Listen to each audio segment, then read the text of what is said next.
So my first question is like, what inspired you to become a cinematographer? If you could tell your whole journey. What inspired? Oh, it's actually an amalgamation of a lot of things, man.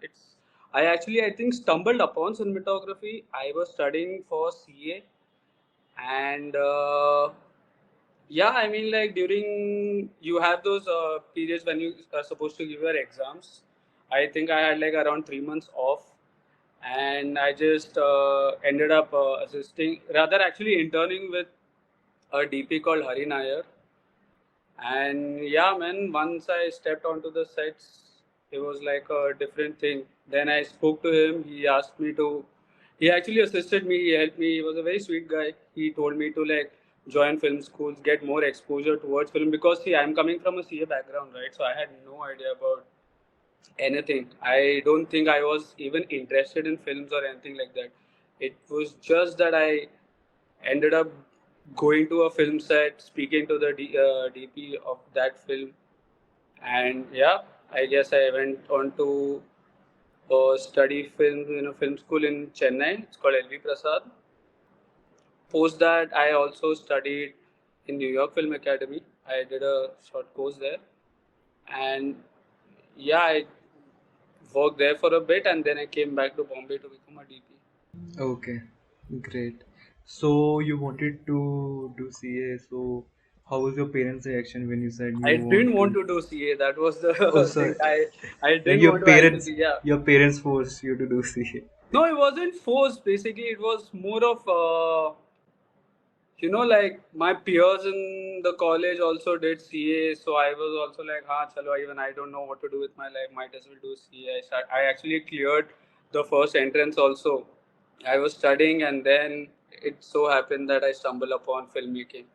So yeah, it's been a hectic journey since then. What was the parents' reaction when you said you want to go to film school? They were pretty cool with me going to a film school because they knew that I would never end up being a CA. I wasn't a great student per se. So yeah, they were pretty cool. They were very supportive, and yeah, and it's also an advantage to be the only child in the family. You get pampered a lot, and they were pretty happy with me going to a film school. Not only in LV Prasad, they were also very supportive about me going to LA to study for like 2 years. So what's your opinion on film school? Like if somebody wants to take advice from you, so you would say go to film school or don't go to film I school? mean, that completely depends on the situation. You need to have affordability, I'm assuming. I mean, for me, it was a very good thing to go into film school because I didn't know anything about films. So, LV Prasad was a very good film school to clear up my bases, like to just get more exposure to different kind of films, different kind of people from India. We have like so many cross cultures happening, so many different ideas going on. That was a good experience, and then yeah, I guess it's helpful, but it also depends on where you're coming from. Like I know a lot of people who haven't gone to a film school and are doing pretty well in the industry. It's just that probably for me, film school was the right thing. So I think it depends on a lot of other things also, I guess. So after doing the film school, like did you assisted somewhere?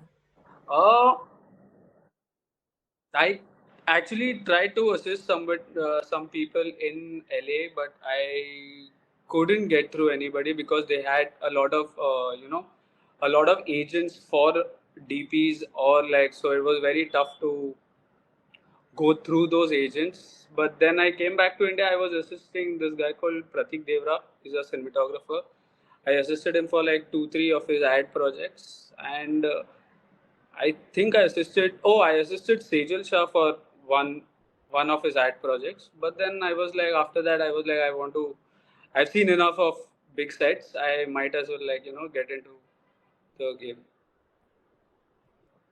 So how did you like you also have done Guilty Minds? So Yeah, that's right. how did That's you get the web series? How did I get it? So, Shifali wanted a, I think at that time, a very young DP, somebody who was very, uh, I think, who was very collaborative, and she happened to see one of my projects, one of my first features that I had done in Taiwan. So it was a Taiwanese feature film. I did that, and I Google Drive linked it to her. I think yeah, she watched that, and I think that's how things started. And what was your experience in there?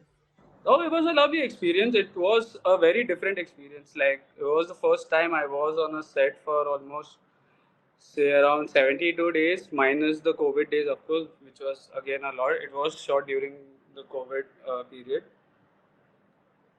But yeah, it was a lovely experience, man. It was the first time I was actually getting into a project where the entire show was supposed to be done handheld. I think we had only like what 3 or 4 tripod shots in the entire film, and maybe 1 or 2 jib shots. But other than that, it was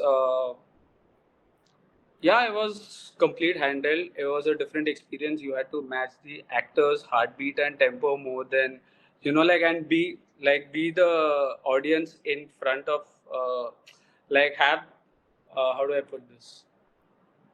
Like make the camera be an audience at times. So yeah, you had it was a completely perspective changing game for me as well. Any difficulties you faced? Difficulties, not per se. Difficulties are the difficulties that you usually face. It's not something that we could point out, except for the COVID period. That was the most frustrating part of it. I guess like getting back into shooting the project after I think around 7 months of not doing anything, not coming out of the house, and suddenly meeting so many people with masks. You don't get to see people properly. Yeah, that was a difficult period, but it was fun. It was an experience. And how big was the crew, like camera department? How many members were there? Uh, in that one, I had an associate who was also second cam hopping with me. I had my first AC, the second AC, and an intern. Yeah. Okay, okay. And in general, like how many in department we know there's cinematographers. Other than that, how many people are there and what do they do? That completely depends from project to project. I'd say, like on ad shoots, you have like some ads where I can make do with just one assistant and a focus puller at times. There are ad that demands 2 assistant and maybe also an additional shooter, another cam operator. That completely depends on what the script is like, how many units are shooting at that time. Yeah. And do cinematographers work in post production as well? Yeah, yeah. Most of our work is done on post production. I mean, not most of it, but like the final look of the film. Of course, you do go into a film shooting, knowing the color palettes, knowing everything, but post is where everything comes together because you have a lot of VFX shots that need to be graded as well and make it look seamless. So yeah, grading is one of the biggest part of cinematography, I'd say, as of now. Like equal to shooting, but yeah, people do have to. And how much time it took to like grade a film? Again, completely different, yeah, because no, actually, no. Guilty Minds, I was given, I think, around 250 hours of grading, and Kaala was somewhere around 200 hours, or maybe 250 hours. I'm not too sure actually, because for both of these web series, I like we had to grade on HDR as well as SDR. So yeah, that was the. Whereas actually in my feature film, the Taiwanese feature film, I think we graded for just like around 10 days. That's about it. So yeah, it completely depends. Is there a difference when you shoot a feature film and a web series? Not really. I mean, the bases are the same. You are trying to help the director tell a story in a certain way. So I think it's just the time duration, if anything. And what was your experience in color? It was good. It was. I learned a lot of things that I hadn't probably known before. Vijay was a great director and almost like a mentor to me because yeah, I'm seeing such big sets for the first time. Not that Guilty Minds had smaller sets, but Guilty Minds had similar sets. You know, like because it was always a court drama. Because it was a court drama, everything revolved around courts. Here in Kaala, we had like three almost three timelines we had to cater to and have different sets of look for every timeline. I mean, yeah, it was a pretty big project for me at that time. Yeah, I mean, And while shooting, like what's your like main priority, like camera movement or angle? Uh, it's again like depends on it's project to project, man. Like it depends. Sometimes there are shots where you don't need camera movements at all. Sometimes there are shots where you just want to stay and look at what the actors are doing. You don't want the camera to be an obstacle at times. Whereas sometimes there were a lot of times in Kala where the camera was leading the actors. It was the actors had to act or move according to the camera. Whereas in Guilty Minds, again, I had to just be on the handle, react to the actors, how they were moving, how they were breathing, how their heartbeat was. We were trying to sync up to all those things. So yeah, it's completely different for different projects. And how big was the crew in Kala? As you said, like it I was a think big. similar. I think somewhere around 70 to 90 people, if I'm not wrong. Again, depended on day to day requirements to requirements.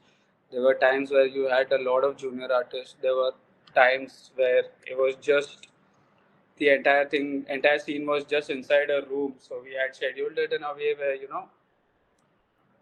there could be at times say around 100 people also on the crew list, and there were times when there were like around 30 to 40 people also.